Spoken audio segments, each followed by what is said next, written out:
Waalaikumsalam warahmatullahi wabarakatuh. Gimana kabarnya? Sehat ya? Sehat.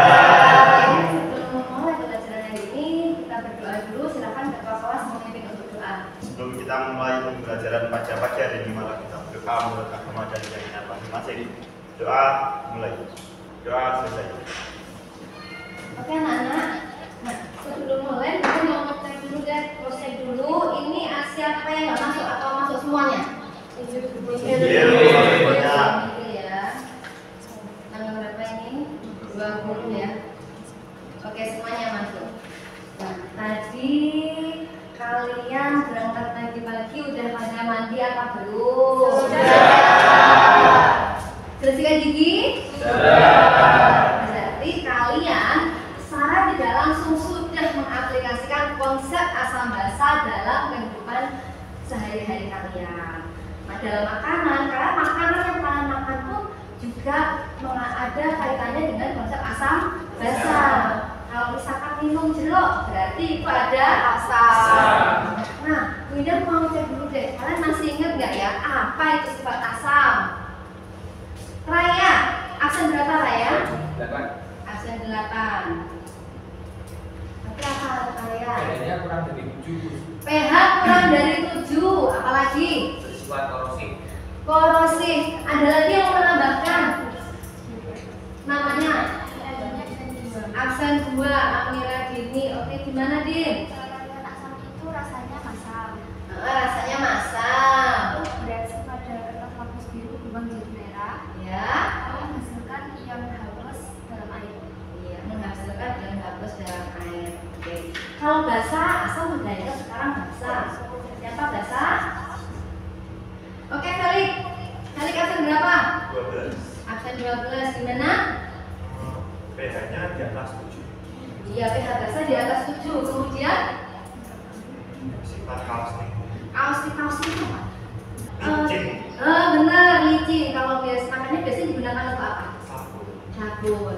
Sekarang bagaimana cara kita mengidentifikasi? Kemarin kan sudah ya. Semoga masih ingat siapa? Nevi, aksen berapa Nevi? 14. Aksen 14. Gimana Nes? Menggunakan lapis merah berlapis biru. Ya, menguji. Kita bisa menguji keasaman menggunakan lapis biru. Apalagi? Menggunakan indikator buatan. Indikator buatan kemarin apa yang kita gunakan? Ada? Indikator universal. Indikator kristal. Nah, dalam tubuh kita itu kalau kita cenderung kita mengeluarkan keringat karena kita beraktivitas. Keringat yang kita keluarkan itu cenderung dia bersifat asam, sehingga untuk menyeimbangkan pH kulit dan mengangkat kotoran dengan maksimal maka kita harus mandi biar tetap badan kita nggak bau. Oke anak-anak.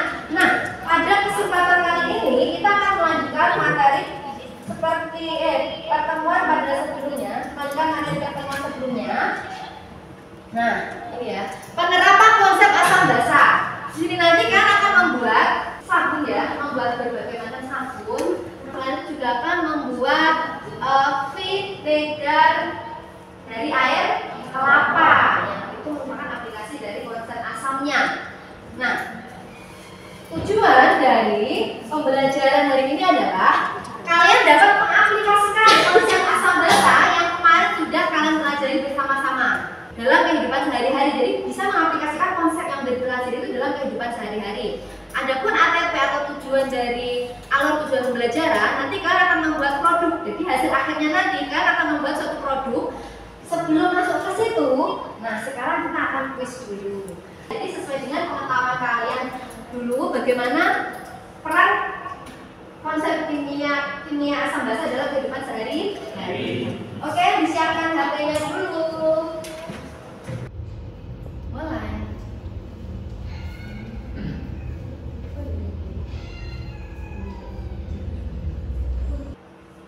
Yuk, siapakah tiga tertinggi teratas? Ini Nafi Afido. Ini Nafi Afido. Kita kasih tepuk. Oke, jadi tadi anak-anak kalian sudah kuis ya, sudah kuis. Nah, sekarang perhatikan, Bunda akan menyampaikan pemahaman bermakna terkait materi asam basa, pemanfaatan konsep asam basa ya, mengaplikasikan konsep asam basa dalam kehidupan sehari-hari. Nah, dengan kita mengetahui konsep asam basa, erat kaitannya dengan rasa, kebersihan dan perawatan tubuh, kesehatan, pemeliharaan tanaman, dan pengolahan makanan. Di antaranya adalah 5 hal berikut. Rasa, dengan kita mengetahui bagaimana sifat makanan itu, dengan kita tahu rasanya, kan kita bisa mencicipi ya, ada yang bisa kita cicipi ya. Rasanya masam, rasanya pahit, oh kita bisa tahu, oh itu bisa kita terima apa enggak ya. Kalau misalkan posisinya kami asam lambung dan posisinya saat kambuh, sedang kambuh, apakah kalian bisa baik ya? Apakah kalian boleh disarankan untuk makan makanan yang bersifat asam? Ya. Jadi dengan kita bisa mencicipi rasanya, kita bisa tahu oh ini rasanya masam, ini rasanya pahit. Maka kita tahu oh mana yang baik, mana yang enggak buat kita, terutama dengan kondisi tubuh kita gitu ya. Nah, kebersihan dan perawatan tubuh kayak tadi, kalian berangkat sekolah udah mandi kan? Nah, jadi keringat kita yang karena aktivitas kita kemudian itu keluar karena keringat sifatnya asam ya, kita bisa membersihkan tubuh kita ya. Nah, sekarang perhatikan, Bunda akan menayangkan video viral mencuci muka menggunakan sunlight. Sudah saya pernah lihat belum ini ya? Oke, sekarang kita lihat bersama-sama. Nah, perhatikan narasinya ya, di situ ada narasinya. Nah.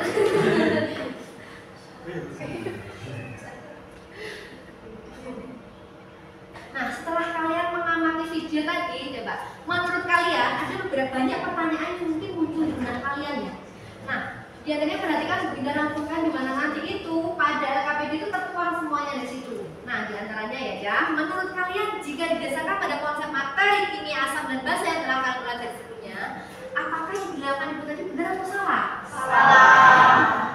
Kemudian yang kedua, bagaimana pengaruh konsep pH terhadap berbagai jenis sabun? Apakah yang ketiga, bagaimanakah dampak yang terjadi jika kita menggunakan sabun tidak sesuai dengan peruntukannya? Nah, dari pembelajaran ini nanti kalian diharapkan itu akan membuat suatu proyek, di mana proyek ini nanti itu akan diberikan waktu sampai dengan tanggal 26 dan akan dipresentasikan tanggal 27. Jadi ada penilaian proyek dan juga penilaian produk ya. Selain dari penilaian aktifan kalian selama di kelas. Nah, proyek diantaranya nanti ada 4 proyek. Nah, kalian bisa memilih salah satu dari 4 proyek yang ada di depan ini. Yang pertama yaitu membuat sabun mandi. Yang kedua membuat sabun cuci piring. Yang ketiga membuat sabun cuci tangan. Yang keempat membuat vinegar air kelapa. Nah, oke, jika nggak ada yang ditanyakan, sekarang kalian silakan berkumpul dulu dalam kelompok belajar yang kemarin sudah dibentuk ya. Kelompok 1, kelompok 2, kelompok 5. Silakan didiskusikan. Jika ada yang ditanyakan, kalian bisa menanyakan ya.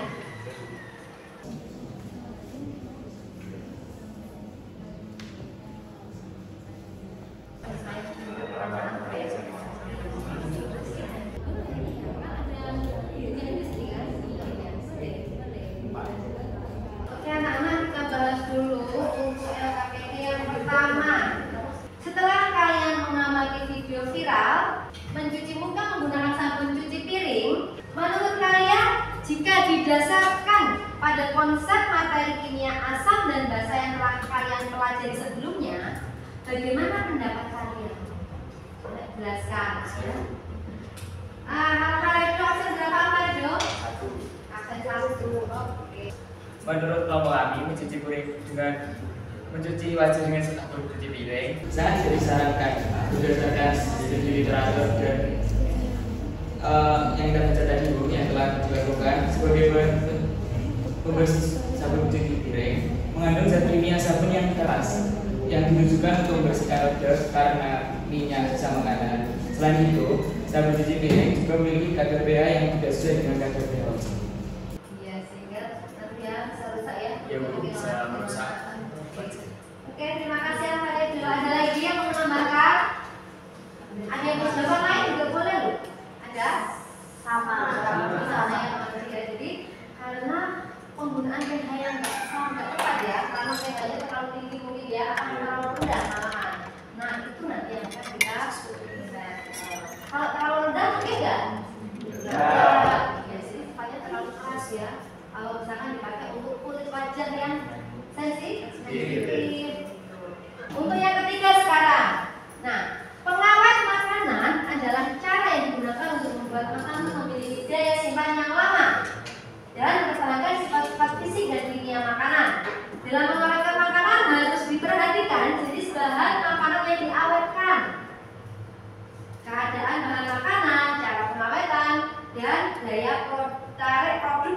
bahan makanan.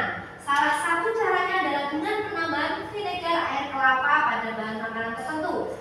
Senyawa apakah yang terkandung dalam vinegar air kelapa? Bagaimana rumus kimia senyawa tersebut dan berapakah perkiraan pH senyawa tersebut? Siapa? Oke, kelompok satu lagi. Nican, absen berapa? 16. Absen 16 bagaimana Nican? Jadi senyawa yang terkandung dalam vinegar air kelapa itu adalah asam asetat, di mana asam asetat memiliki rumus kimia CH3COOH dengan perkiraan pH kisaran 3,6 sampai 3,8. Oke. Untuk coba bagaimana ya tersebut dapat digunakan sebagai pengawet pada makanan? Oke. Kelompok 5 ya. Absen berapa? Absen 36. Absen 36. Gimana kelompok 5? Dengan menambahkan vinegar air kelapa, di mana terdapat kandungan asam asetat di dalamnya. Pada bahan makanan akan menjaga pH bahan makanan tersebut aman. Karena bisa mencegah pertumbuhan bakteri yang bergerak dalam jangka waktu tertentu. Ya. Asam asetat itu sangat menghambat pertumbuhan bakteri dalam jangka waktu tertentu. Ya, oke, sudah? Sudah. Oke. Jadi dengan adanya asam asetat tadi itu dia bisa menghambat pertumbuhan bakteri tertentu sehingga dia cenderung lebih sekali ya. Jadi makanya bisa digunakan sebagai pengganti formalin. Nah, oke. Nah, sekarang silakan untuk kegiatan berikutnya kalian membuat perencanaan proyek kalian, mendesain perencanaan proyek, kemudian menyusun jadwal kegiatan proyek. Untuk kelompok yang belum membuat WA group proyek segera dibuat ya. Jadi nanti digunakan untuk koordinasi kita. Oke, sekarang silakan diskusi dan mempersiapkan presentasi untuk desain rancangan proyek kelompok kalian. Oke ya.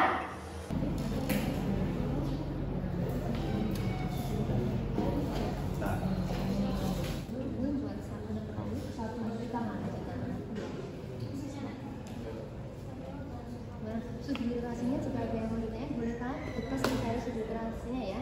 Jadi akhirnya pembuatan laporan semua dituliskan ya. Jadi pelaksanaannya ini nanti perkiraan kalian rencananya kapan gitu. Jadi nanti di sini ada checklist juga untuk memonitor pencapaian proyeknya, tahap pelaksanaan proyek. Nanti di sini Belinda bisa dan semacam proyek ya akan Belinda cek di sini hasilnya guys. Hasilnya seperti apa nanti apa di sini. Ini nanti kelompok yang sudah selesai presentasi dulu ya. Assalamualaikum warahmatullahi wabarakatuh. Waalaikumsalam warahmatullahi wabarakatuh. Selamat pagi teman-teman semuanya. Pagi. Jadi pada kesempatan kali ini kami dari kelompok 5 akan mempresentasikan mengenai rancangan proyek kami pada kali ini. Nah, untuk judul proyek kita pada kali ini adalah pembuatan sabun mandi yang dimana sabun mandinya itu yang jenisnya padat, jadi bukan sabun mandi cair. Nah, untuk tanggal pelaksanaannya akan kami laksanakan pada tanggal 20 Januari tahun 2024, tepatnya pada hari ini. Yang pertama, tujuan proyek yang kami lakukan adalah menghasilkan produk yang ramah lingkungan, mempelajari cara membuat sabun dari minyak zaitun, dan mengaplikasikan konsep asam basa dengan suatu produk tertentu. Selanjutnya, alat dan bahan. Bahan yang kami butuhkan untuk membuat sabun mandi yang pertama minyak zaitun 100 ml, NaOH sebanyak 25,5 gram, dan aquadex atau aqua 60 ml. Dan alat yang kami butuhkan pada plastik, timbangan, dan sendok. Nah, ini ada tabel jadwal proyek kita dari hari ini hingga tanggal 27 nanti. Yang pertama ada konsultasi proyek, ini dilakukan secara online dan offline melalui grup WA proyek. Mulai persiapan proyek dilakukan. Yang kedua, persiapan alat dan bahan itu sudah waktu kemarin karena hari ini kita merencanakan untuk sudah melaksanakan proyek. Yang keempat, ada pengamatan dan pengujian hasil, ini tanggal 27 Januari 2024. Kemudian pembuatan laporan ini dilakukan mulai dari hari ini tanggal 20 hingga nanti tanggal 27 Januari 2024. Dan yang terakhir ada presentasi hasil, ini akan dilakukan di tanggal 27 Januari 2024. Oke, terima kasih. Wassalamualaikum warahmatullahi wabarakatuh.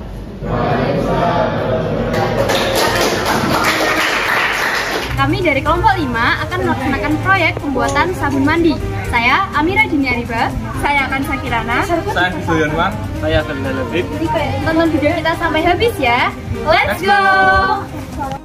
Untuk alatnya adalah mixer, sarung tangan latex, baskom, 2 gelas ukur, gelas beker, pengaduk kaca, cawan petri, cetakan, dan termometer. Untuk bahannya adalah air destilasi, minyak goreng, parfum, pewarna, dan natrium hidroksida. Untuk langkah-langkah berikutnya, kita lanjut di video berikutnya.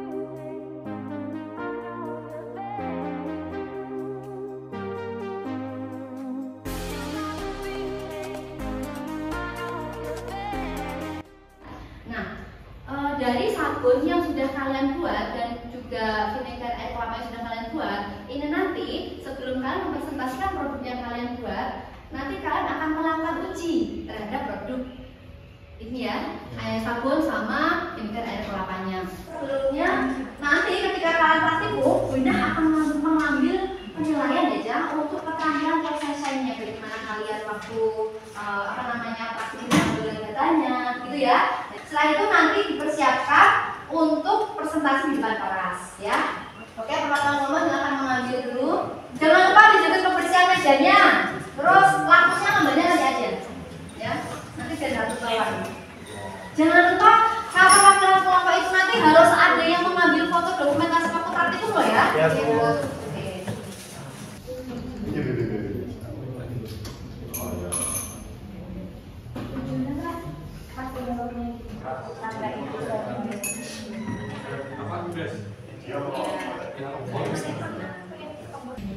Dulu lapis merah, lalu kita masukkan ke satu-satu. Birunya berwarna biru. Ini jadi merah guys. Nah, merah, asam. Menggunakan asam.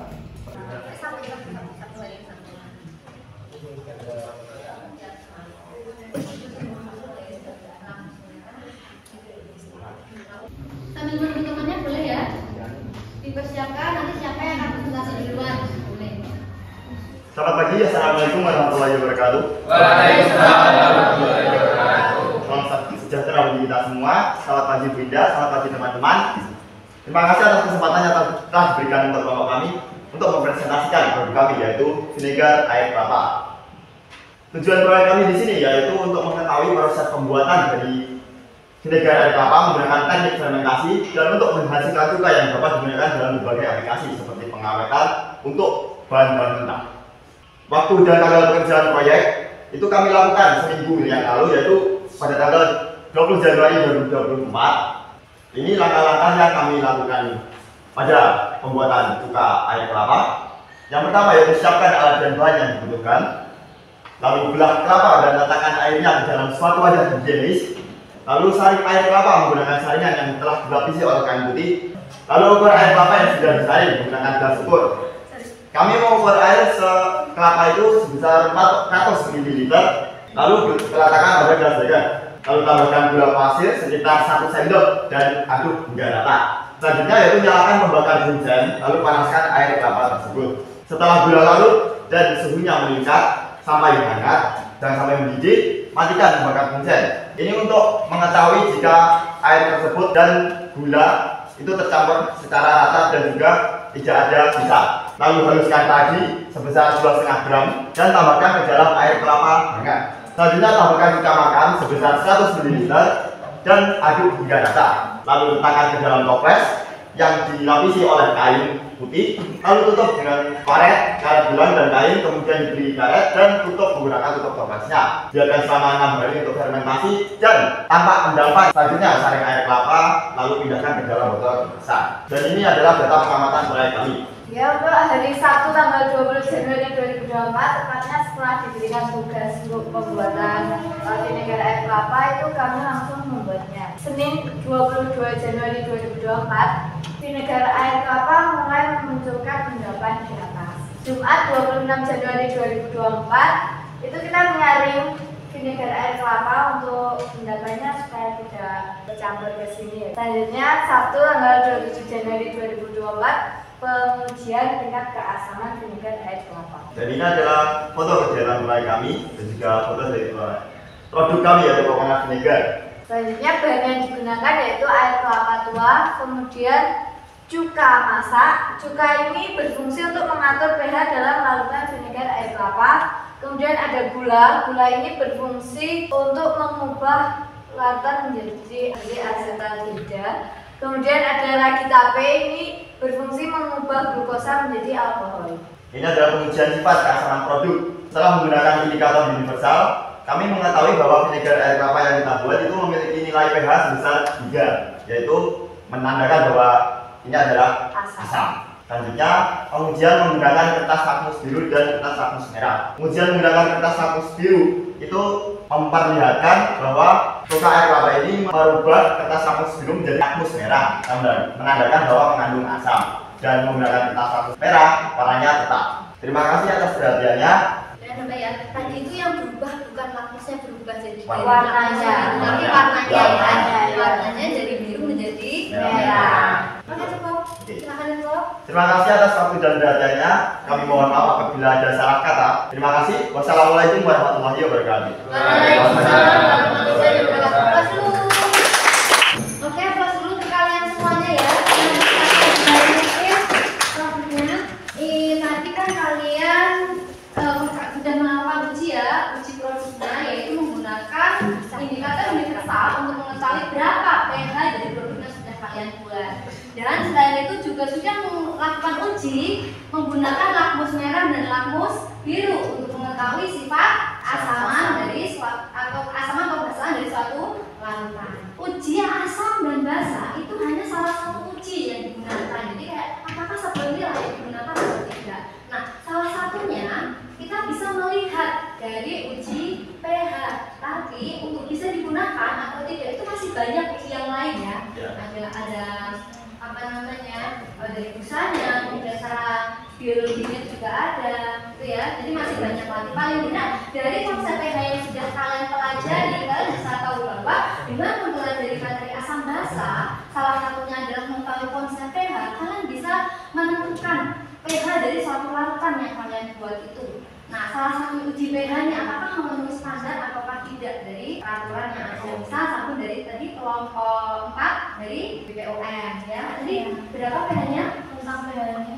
Tentang pH-nya 11. Ini pH-nya 9. Salah satunya seperti itu, gitu ya. Apakah ada yang mau ditanyakan?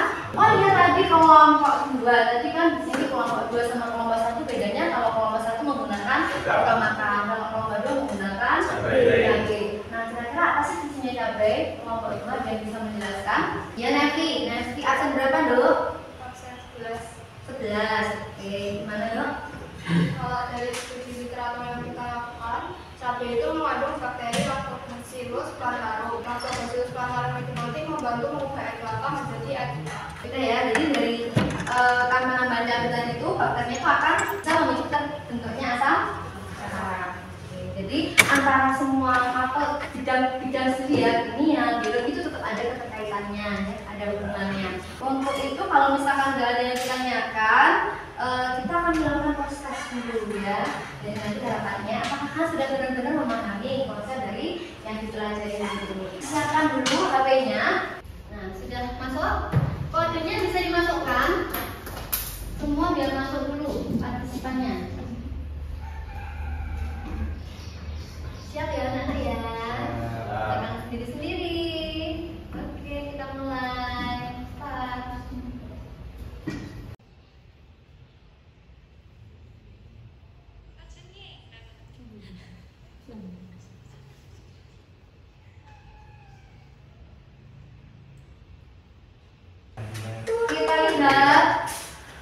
3 teratas. Siapa? Amal, Nabila sama Fido. Seperti biasa, di depan. Seperti biasa Nana ya. Pasti akan untuk 3 terbaik akan mendapatkan reward dari Bu Dinda. Selamat.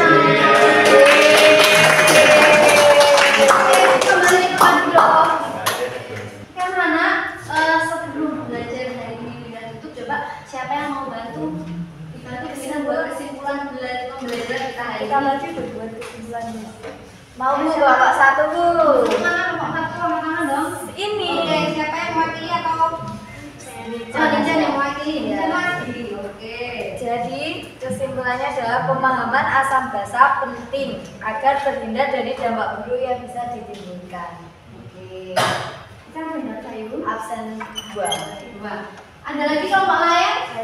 Berdiri Nabila. Jadi kesimpulannya asam basa dapat dimanfaatkan untuk berbagai bidang keilmuan, misalnya di bidang pangan atau makanan, kesehatan dan industri. Oke, dulu. Nabila absen berapa? Absen 5. Absen 5.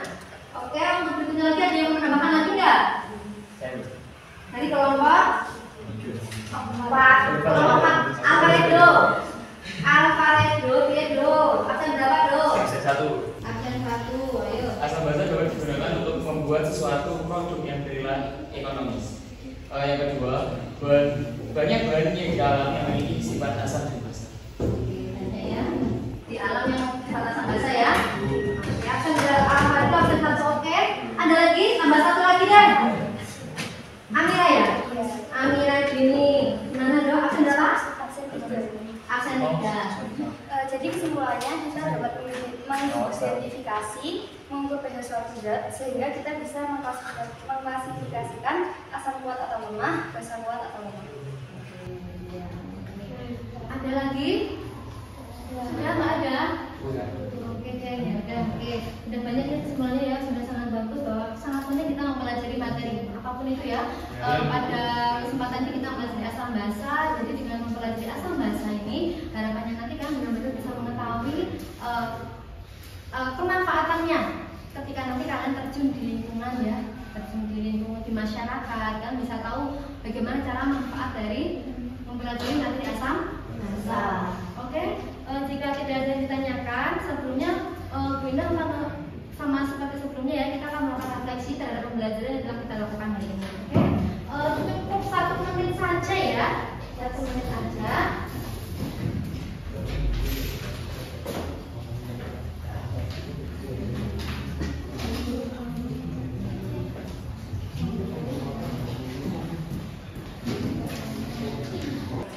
Oke, silakan diisi anak-anak. Ada lagi? Kelompoknya belum ya? Oke anak-anak, terima kasih untuk refleksinya hari ini. Alhamdulillah ya, semuanya terlihat bahagia. Bahagia selalu.